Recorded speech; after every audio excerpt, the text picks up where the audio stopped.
Hey there, this is Women on the Brink. I'm your host, Chris Jeffrey, a registered acupuncturist and wellness advisor with a passion for helping women live happier and more balanced lives. When I'm away from work, I'm usually outside in nature, either walking the seawall or I'm hiking in the mountains. And like many of you, my life has been filled with moments of hardship, some that I thought I couldn't overcome and really left me questioning my own strength. But through these challenges, I discovered resilience, courage, and a renewed sense of purpose. So I'm here to share not just my journey, but the lessons I've learned, and to remind you that no matter what obstacles come your way, there's always a path forward. And just to let you know, this podcast is not prescriptive, it's an offering. So please take what resonates with you and leave the rest. So, welcome to Women on the Brink. Today, we're talking about something that's actually really close to my heart and something that frankly needs more public attention and compassion. The complex realities of being unhoused in Canada, especially when addiction is part of the story. So, too often, when we see someone living in the street or struggling with substance use, we reduce their entire identity to that one visible reality. So we maybe walk past, or we feel uncomfortable, or we might even judge consciously or not.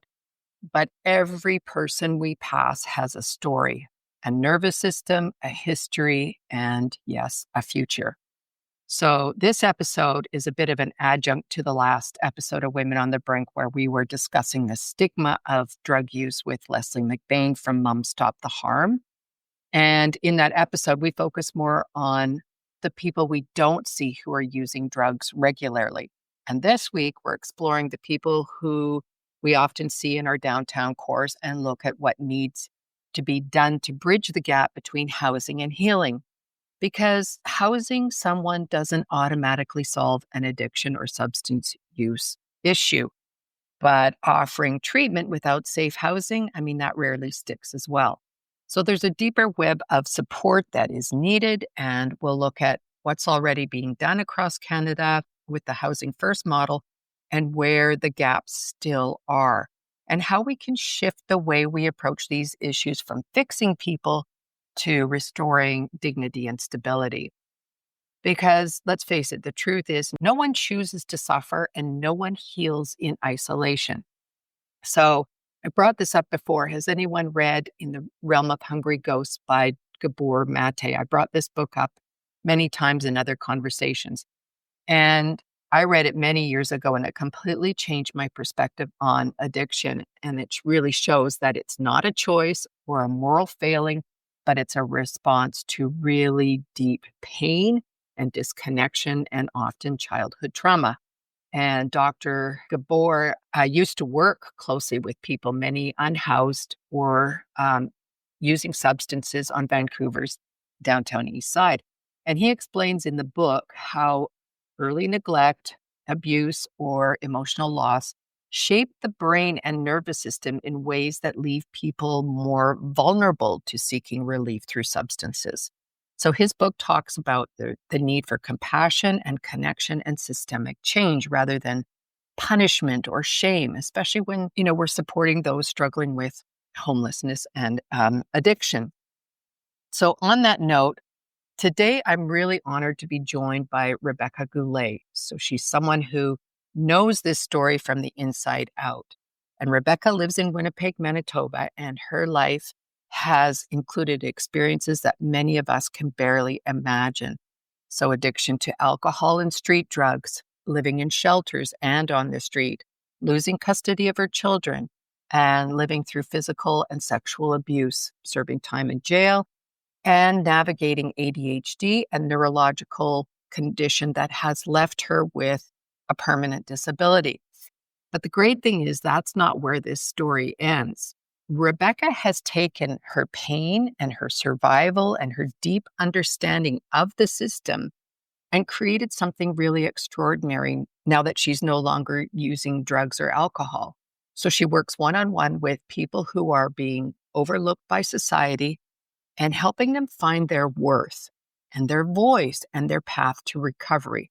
through empathy, compassion, and advocacy. So, Rebecca, welcome to Women on the Brink. It's really good to have you here. Thank you for having me, Chris. So, can you start by sharing a little bit about your story and how your lived experience with substance use and being unhoused and your disability has shaped the work that you're doing today?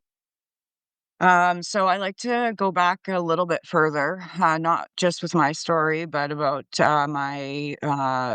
right back to my grandparents on both sides. I always start off by introducing myself. My name is Rebecca Goulet. I'm a member of the Ojibwa Saltu Métis Nation. I'm from the Turtle Clan, and my spirit name is Shifting Dragonfly Woman. I want to begin sharing my personal history regarding myself and my family. It's a good place to start. My maternal grandmother was a Métis woman who struggled with alcoholism. She had 7 children, all of whom were placed in foster care and left to raise one another. My mother ended up in foster homes and religious institutions where she experienced physical, emotional, and sexual abuse. She also developed alcoholism and was hospitalized in psychiatric facilities during episodes of delirium, tremors, and psychosis. She had a grade 9 education, yet used her lived experience to support others and youth in the city. She worked at Children's Home of Winnipeg for over 30 years, including during its transition to New Directions. She also fostered children in care who were my sisters. I have limited knowledge of my maternal grandparents. My mother passed away from congestive heart failure in 2020 at the age of 72. I was 35 years old. My paternal grandmother, a Métis Saltu woman, had 5 children with my grandfather, who was an abusive alcoholic. Although my father and his siblings were not placed in care, they were exposed to significant abuse. My father also developed alcoholism and met my mother through Alcoholics Anonymous. He is a Red Seal certified carpenter who operated his own business for many years under Garth Interior Finishing. He used his lived experience to become a prominent member of the AA community, supporting many others to achieve sobriety and so much more. My paternal grandmother served as the resident elder at Red River for several years. She supported over 1,000 women through Grandmother's Moon Lodge and is now one of 3 co-founders of Clan Mother's Healing Village and Knowledge Center alongside my aunt. My paternal grandfather also became a very respected member of AA, helping many individuals attain sobriety. He passed in British Columbia in March of 2019.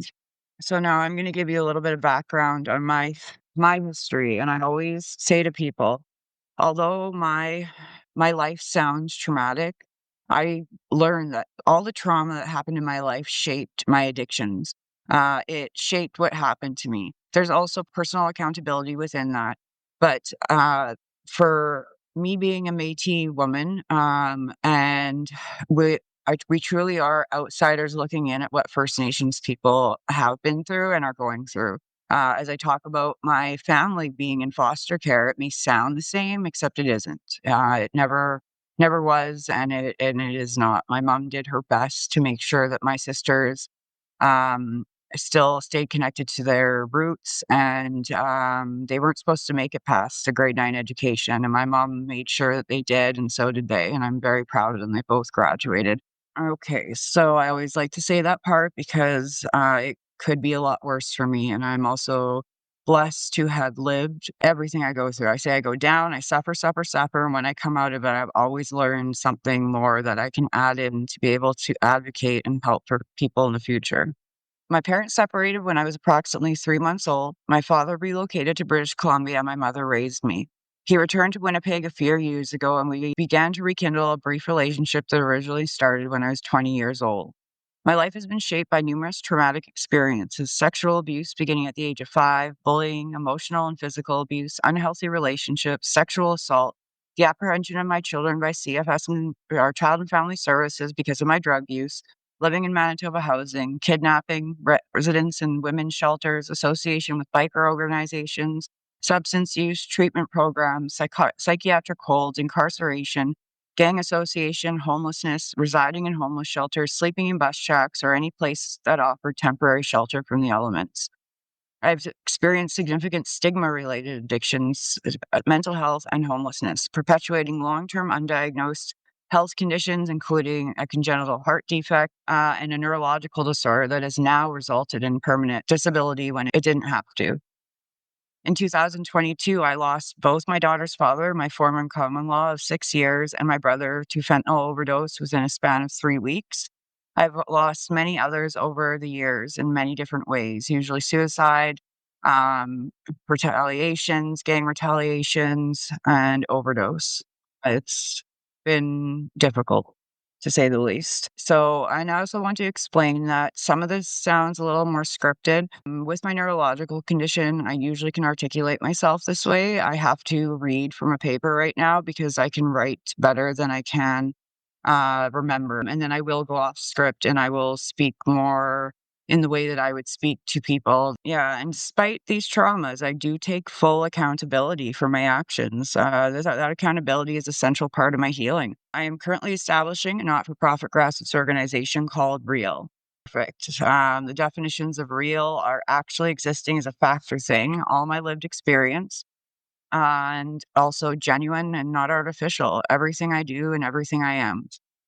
So with that, that is a little bit of background history on me, and Yeah, a lot of people ask me, "How are you not dead?" And I said, "I have had higher powers watching over me this entire time, Creator's been watching over me, and I've had people watching over me, and I had to learn the hard way, so I 100%. had to start researching." And I was Sorry, gonna go on. say, I mean, I think most of the public don't see the gaps between getting clean and getting housed. So from your perspective, what needs to take place in order for the transition to be truly possible and sustainable for people? Because what you explained to me before we started recording was that, because I was like, well, how many people actually do get to be where you are, where, you've been through a lot and you've been able to turn your life around? And you said there's a very small percentage. So what needs to happen with government and policy to Yeah, make this happen, to get clean and get housed? it's not even about the government anymore. I'm gonna read you something I wrote. And it took me being homeless, and this is what I mean by it's a gift, to research this and ask the question, when I'm homeless, what category of class do I fall under? And that's society, not the government. So I'll read you what I wrote here. It's real homelessness and society's determination of class. Although in Manitoba we are rated by income as low, middle, or high income, we still label society as upper, middle, and lower classes. After working my way out of homelessness, which took every bit of fight I had, I learned something that as a homeless person, I did not fall into a class. I was no one to society. Why should the homeless not be categorized under a class? It metaphorically strips us of our rights, and discrimination becomes a weapon used by those who believe their class status gives them the right to decide who deserves dignity. Yet society blames weapons such as guns, drugs, and crime while ignoring the systems that created the desperation behind them. We are invisible to most, unless it is to look into our sick and twisted world with disgust like a hysterical spectacle. We are stared at, stepped over, and spoken about, but rarely spoken to. Most society sees us not as a people, but as their epidemic. If you could only see through our eyes or live the lives that led each one of us to homelessness, then and only then would you understand. This is the cost of being forgotten in a world that defines human worth by status. By leaving the homeless out, the worthiest of your help and compassion, you leave us near hopeless and those that support us underfunded and overwhelmed. And that is the key right there is the people that are trying to support us are underfunded and overwhelmed because they only have so much to do. So, whatever part people have, I keep saying, this is only going to reach deeper and further into your life. So, if you can't find the empathy, then you need to think about this reaching into your lives. And it's not about government anymore. It is about each Manitoban and each individual person holding themselves personally accountable and doing whatever they need to do, not by imposed taxes, but on their own to help end this. Because if we could end a lot of this and we could get children out of care and people housed and people out of addictions, then we could focus on long term illnesses that are fatal, treatment. Do you imagine people coming out of that and healing, and how many more people we would have to be able to contribute to a society that would one day truly become a unified Manitoba? So That's a good point that you bring up. Take it out of the hands of the government. How would you then what would you say to each Manitoban then? What can they do? Because I really think a lot of people feel helpless, not just with this topic, but with most topics, because the world's kind of messed up right now. And so I think a lot of people feel like it's not within their reach. What can each Manitoban do to help people who are unhoused or using substances? It's really about looking within yourself and realizing it's out of fear. And I get it, crime rates, all that kind of stuff, not wanting the part about not wanting to see it. Well, can you imagine living it? You know, you think about a time in your life where you lost something and it was bad. You know, other people had said to you, "Oh, this is bad." And until it happened to you, you're like, "Whoa, I had no idea." I still kind of want to go back to the question like, what can each person do to support you? Yes, they can have compassion, but that's not enough to help you. What would help Donate somebody? Donations, yeah, donations help big time. Like I said, overwhelmed and underfunded. So donations help, clothing helps, hygiene products, and also standing up and speaking. You know, if voices are powerful. You know, I always said if each individual stood up and gained that confidence and spoke out, we'd have so much more going on right now for this city. Educate yourself. I always say we can educate ourselves as much as we want with books and reading. You need to take the time to listen. Volunteer, you know, like you gotta see it for yourself. And then you have to look at it and remind yourself, I would never, ever want to be there. And no, you wouldn't. Well, I was going to say, like, what comes to mind for me when you talk about this is I think a lot of the general public, it's a topic we don't want to look at. We want to make it go away and we don't want to necessarily get involved. And so what I'm hearing from you is that we should take it out of the hands of the government because let's face it, it's not working. They're not doing enough. So if we donate money and resources, hygiene products, clothing, who can we donate those to? Is there an Oh, there's organization that you would lots of good recommend? places. There's lots. Salvation Army, 190 Disraeli and Deep Away Mac, Salome Mission, Lighthouse Mission. Um, Does that work with the volunteer work too? Like the same organizations that you just mentioned, like the Salvation Army, those are the places where people can volunteer. yeah, Salome Mission has a great volunteer program. Nindinaway Mac does. Sorry, I think I mispronounced that before. It's my neurological condition. I actually used to stay at these places, you know, so I've been on both sides. I volunteered at Salome. Yeah, it's about your heart too, you know, like you got to let yourself kind of be guided in a way, right? And Mm, sometimes it that's a works good for the point. best. Yeah. That's awesome. So, the housing first model here in Canada says that people need stable housing before they can address their mental health issues or their substance use issues. And like housing first provides immediate access to like permanent housing for people experiencing homelessness without requiring like psychiatric treatment or sobriety as determinants of housing readiness. So they can move in immediately, and the housing first approach is guided by the idea that housing is a basic human right. Do you think this model is working in your area of Manitoba? Again, underfunded and overwhelmed.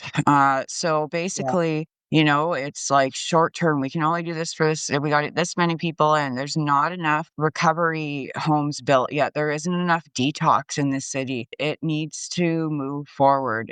And there needs to be a new approach. So this is a new opportunity to house people and see how it goes. But they need constant support and reminders. They need to know that you're going to be there with them whether they're suffering or not. Like some people have so much trauma going on for them right now, but they Yeah. also need those constant nudges, those constant pushes, like we'll save your place for you, go to detox when you do the programming, we'll have or not your place necessarily, we'll have a place for you when you get out, you know? Right.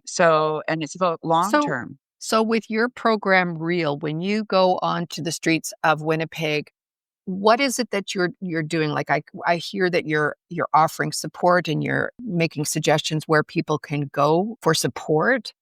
What else are you Yeah. doing exactly? Well, so because of my neurological condition that was only diagnosed this year in March, I've had to take a step back from something that's called a navigation, advocacy, and mentorship program. I had a few participants and they were absolutely amazing. It is a lot of work. It is patience, time, and a commitment like no other. And I've actually seen some of the organizations like DCSP around here start putting in that time and commitment with people, and it was really nice to see. And what is So DS? yeah, What was the organization? DCSP, so Downtown And what Community it's an organization that Service. supports people. They drive around, these are all things, 10 years ago when I ended up on the street for the very first time. These are things we did not have. They save lives every day. They give rides to people to the hospital where I was walking all the time, to get there. It is amazing how far things have come. The director of 190 that took over when I was there, this man has done amazing things. Frank Parks, he has turn that place around. They have computer access now, and it is gotten a lot better, and again, it's about funding. Um, so can you tell me what the downtown community service does for specifically for people? Like you say, it gives them rides. What other things do they do to support people? Oh, they walk around. They will, if there's people fighting, they will try and help intervene. They've taken courses on de escalation of situations. They have CPR, first aid training. They also started a downtown safety officers. Actually went in and did a presentation on psychosis for them. It's really inspiring to see. So it's about these organizations are educating people. They're going out and actually doing hands-on things that are supporting people. Because Yeah. do you believe, like with the housing first model, that people do need a home to go to where they can close the door and say, "Ah, I can chill out." Do you really think that that is sort of the basic requirement? It's gonna show them what they get comfortable at, and I've been through it, so I know I got comfortable at Yeah, Salvation that's why I Army, want to know what and was your experience like? I got comfortable 10 years ago, and it was like, okay, I didn't have my daughter, yet, she wasn't born, and so I got comfortable there, and then 8 months later, they told me, "Okay, well, you gotta go, like, you're doing well, you gotta go." So, they pushed me, I found a place, and it was a long climb up that time. That's the first time I went through psychosis from my, hydromorphone prescription to methadone. So I ended up again homeless, and it was a long climb up, except it was worth it. But I was sheer just determination, and just not giving up. And I also had support from my Commonwealth family, my mom, my kids. I remember one time my son, he was very young, and we pulled up in front of Salvation Army, and he was crying. It was hard for him to see his mom going into a place like that. But again, in psychosis, you have no idea what's going on. You are completely out of reality, and it is my mom knew, she had to take me to the hospital. They had to strap me to a bed one time. I was seeing, hearing things, And I think this is the like part where there's a lot of misunderstanding and judgment, because people who have been deeply marginalized and stigmatized or let down by the systems or I had to stay to my common law one day because he was in rehab, but he would come and visit me, and we were walking past somewhere. It's now called Hope Alley, but the street name was Snippers Row. And he's like, "Oh, look at all those snippers." I said to him, "Reed, you'll never understand the pain and suffering it takes to hold a rag to your mouth, and you don't ever want to." And I'm telling you, I lived the other side. I lived in South St. Vital, I was looking through the other side of the glass. Oh, I'll never do this. I'll never do that. And I did for reasons. And you know what? It showed me each time what suffering was. But people also need to challenge themselves to be grateful that other people have never had to go through what you went through. That gives you peace, at least. and it sounds like really what is needed is for people, because people who are using substances, what Leslie McBain said is all people are trying to do is to feel better. That's the purpose that drugs and any substance, alcohol, Of shopping, course, any kind of if things you're we use. if you're in physical pain, you're gonna take medication, right? It hits a Yeah. certain point where you're like, even if you don't like to, okay, yeah, I need it. Like I'm in so Yeah. much physical pain right now, I need it. That is how deep that people's emotional pain can get. That there is no fixing that emotional pain because they've never been taught, or, it's like, I don't want your antidepressant. So drugs Mhm. help, and it, Once you're already on that treadmill of, you're in that cycle of the drugs are making me feel better, then there's the shame of saying, well, this is what I'm doing to feel better. And so your worth starts to diminish, would you say? You I start have a to shame saying, and it's, yourself. you do, but that's only because the way the world looks at you. And I have a saying that who you believe I am at my core doesn't define me, it defines you. If I'm hearing you correctly, what your program does is it helps people see their worth and their purpose in life, right? Oh, absolutely. I had my one of my participants, and I worked with him and his family. And so why I would say the mentorship is a key role is because I'm trying to stop a process that people didn't stop for me at a young age. They're taught to sit back and let you figure it out for yourself. So I helped them with things that I know that other places aren't. I helped them navigate the situations they're in. But this one young man, his family would give me money to get him stuff. So I started saying to him, like, don't you think that he's like, I never thought about the money part of it. I'm like, I know, right? We just want what we want, so we order expensive stuff. And I'll never forget the day came up. He goes, "Look, I bought the cheap popsicle," he says, and he was so proud of himself. And, something happened, and I wasn't, in contact with him for 2 weeks. And so it's just like recovery, it needs to be constant, and, the outlashing at his family started again. People think we're intentionally being ungrateful and inappropriate, and it's not that, it's that we're not hearing what we need to hear.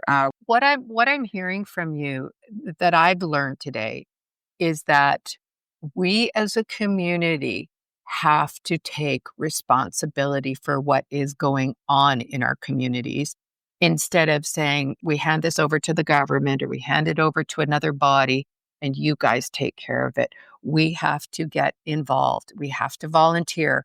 We have to donate. In these big cities, people become anonymous. It's easy to get lost in a city. If we were all living in a community of, let's say, 100 people, we would all be taking responsibility for the well-being of each person within that group, that neighborhood, don't you think? Yeah, So if you could, one last question for you. If you could shift the public story, the public narrative around substance use and unhoused people in one powerful way, what would you want people to understand the most? you'll never understand pain and suffering until you end up on the streets without a house, without a home. You'll never understand how awful it is. And the pain and suffering of having your heart broken because you are constantly reaching out for help and there's not enough support in the world at all. So Yeah. maybe that's what we need to focus on then is helping people get out of their pain and their suffering, right? I mean, it's kind Yeah. of inspired me now to look at the volunteer work because honestly, before this conversation, I didn't know what contribution I could make personally to Yeah. help what's going on in Vancouver on the downtown east side. I just, I handed over to the government. But having had this conversation with you, I realize I do need to go and put some time in and see what I can do and encourage other people to do. And I think that this conversation with you has helped us to understand that. I mean, it's going to take us a little while to wrap our heads around the fact that it's up to us as individuals to do our part and change And I comes slow. But I appreciate think, that. You do a huge part by, really putting your heart and soul into your podcast and to even inspire you to do more and go out and do that is amazing. So I'm well, really proud that's of that's you the and whole thank you for purpose. saying. Thank you. I mean, that's the purpose of this podcast is, we see what it's called women on the brink. I mean, we're on the brink of, falling apart, but we're also on the brink of doing great things. And I think if we can narrow the gap between those two things, I feel like, we've made a difference here. So that's really what this has been about. So, Rebecca, I want to thank you so much for coming on Women on the Brink and sharing your story. I think you are such a courageous woman, and Thank I'm you. so proud of you. You've really given us Thank a you so much. deeper understanding of, how addiction and becoming unhoused, they're not distant issues, they can touch anybody, right? Yeah, yeah, just quickly is I understand that even in the good areas of the city, there is a lot of addiction going on. It may not be to the extent, but it is still destroying people's lives. So it's not that I want to teach people about humanity. So humanity is also teaching people that are on the streets to also remember that people have gone through their own trauma and been brought up certain ways to have a certain belief that is stuck in them right now and that it's Yeah. our responsibility to reach through to those people, you know? Absolutely. And, I love that you end on that note because I really do believe that people deserve more. And we need to instill this in everybody that you do deserve more. You deserve better. You're worthy of that. And this has been Yeah. a big part of my job on Women on the Brink is to really instill that in women who might be feeling less than. So, again, thank you very much. As an acupuncturist, a big part of my job is to get to the root of what is causing a person's underlying condition. And I've mentioned before that about 90% of all cases that I see in my clinic, some form of stress is related to the root of the problem. And so understanding how the brain responds to early trauma helps us make sense of so many things, our behaviors, our triggers, and even our survival strategies. So this lens doesn't excuse, what people are going through, but it explains why people are going through what they're going through. And I think I mentioned before in the book by Dr. Bruce Perry and Oprah Winfrey, in What Happened to You, we're focusing on what happened, not what is wrong, because there's nothing wrong Yeah. with anybody. It's just No. everybody's had lived experiences in different ways. And so with this Yeah. knowledge, we shift from judging to understanding. And that shift is really foundational when we're working with unhoused people or anyone navigating addiction and recovery. And I think Rebecca's story really reminds us that people don't necessarily need to be fixed. They need to be seen. And that transformation is always possible, even and especially when, the odds are stacked against you. So again, Rebecca, thank you so much for coming out and sharing your story, Thank you, Chris. Thanks for having me on the show. Appreciate it. of course. And to our listeners, I just want to say we should let Rebecca's courage spark conversations and empathy and perhaps even action in our communities, right? Because the more we see others' humanity, the closer we get to real solutions.